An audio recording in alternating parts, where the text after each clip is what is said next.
All India Radio presents Morning News.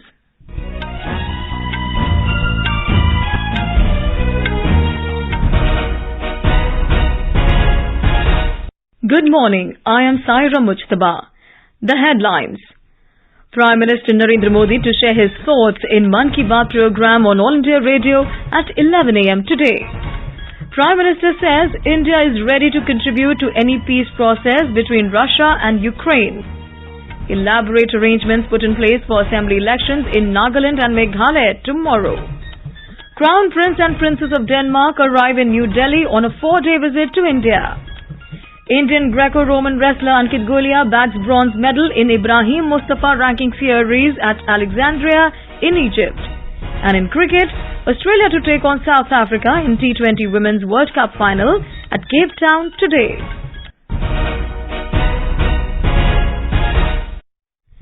And now the news in detail. Prime Minister Narendra Modi will share his thoughts with the people of the country and abroad in the Mann Ki Baat program on All India Radio at 11 a.m. today. It will be the 98th episode of the monthly radio program. It will be broadcast on the entire network of All India Radio and Doordarshan, AIR News website and News on AIR mobile app. The program will also be live streamed on the YouTube channels of AIR News, DD News, PMO and Information and Broadcasting Ministry.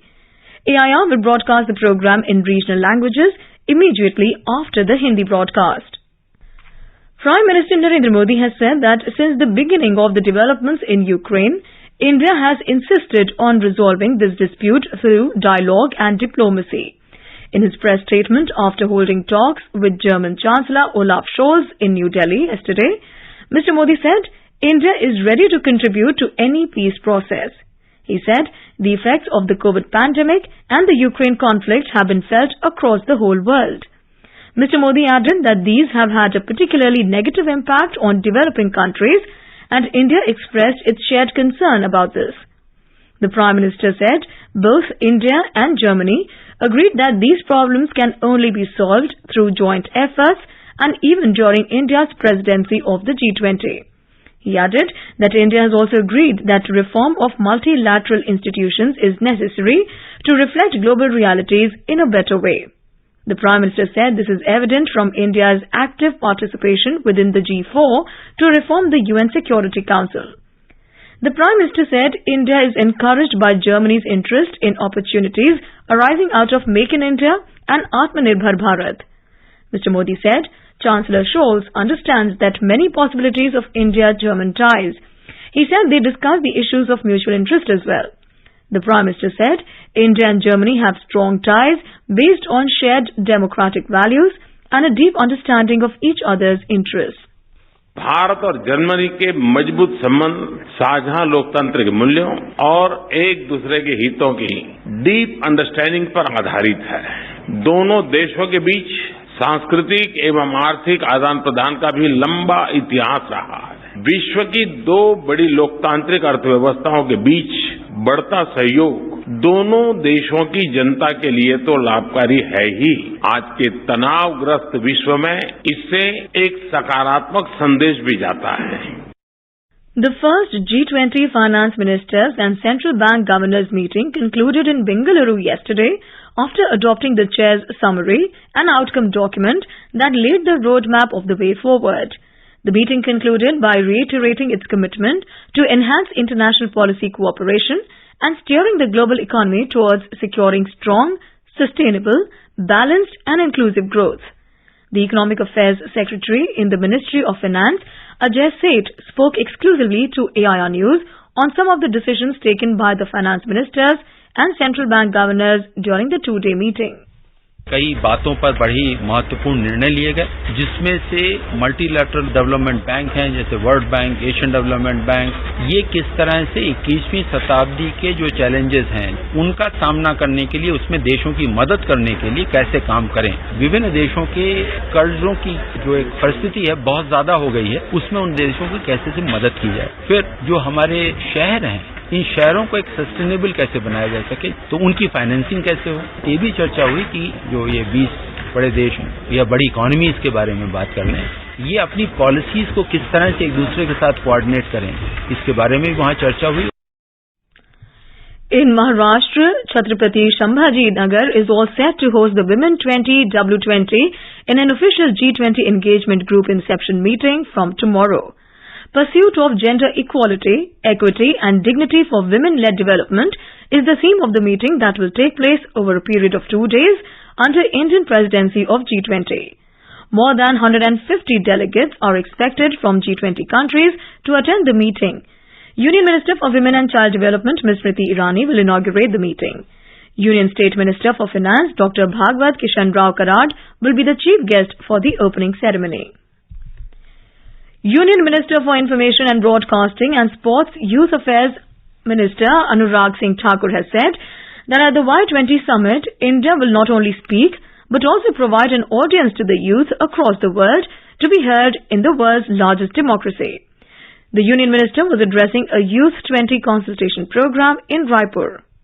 At the Y20 summit, India will not only speak but also provide an audience to the youth across the world to be heard in the world's largest democracy. Amongst those young leaders geared up with the baton to the future, and it is my belief that in a complex world riddled with challenges, our theme of the G20 as well as the Y20, our long-standing Virasat of Vasudev Kutumbakam, that is one earth, one family, one future, we have lived up to that during the pandemic time when the large economies, the developed countries who could have afforded to help small nations to come out of this situation, provide them vaccines and all that. Whereas they failed, India has supplied medicines and vaccines to more than 150 countries in the world. That is why we said Vasudev Kutumbakam.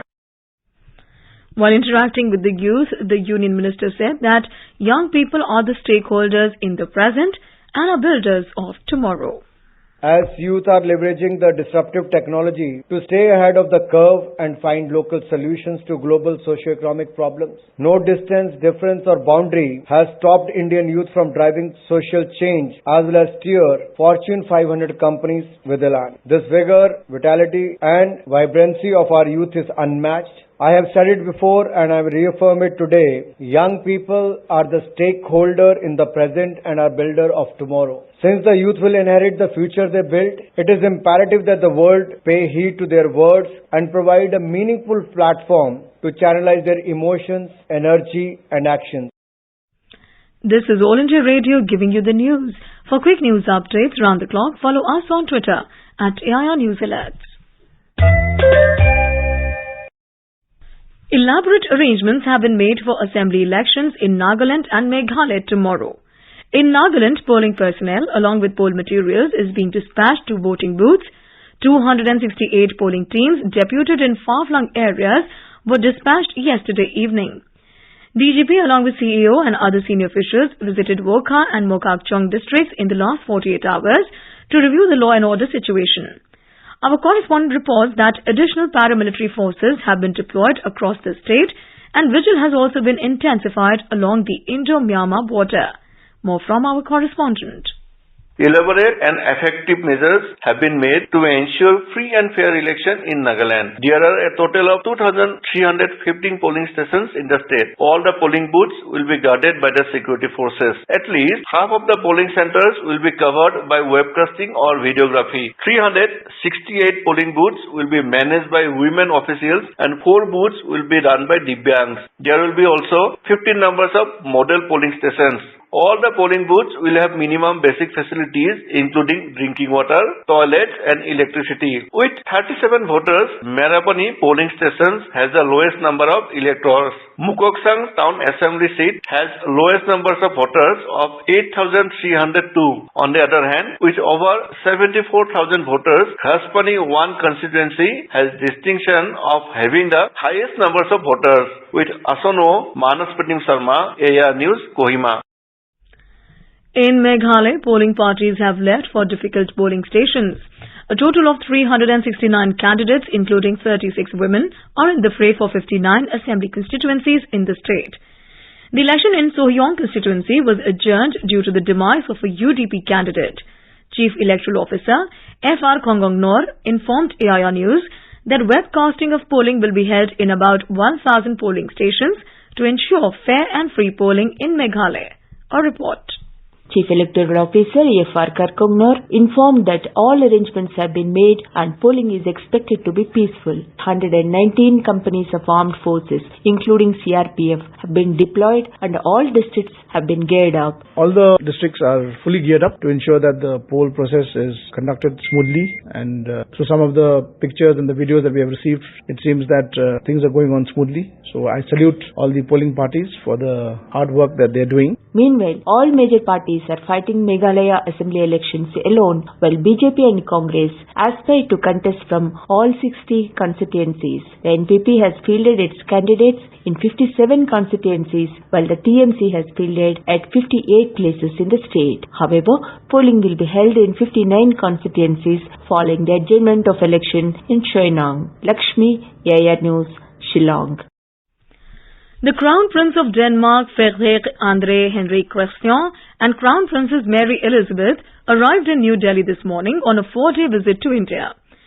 The External Affairs Ministry said the visit of the royal couple will be the first from the Danish royal family in 2 decades. They are visiting India on the invitation of Vice President Jagdeep Dhankar.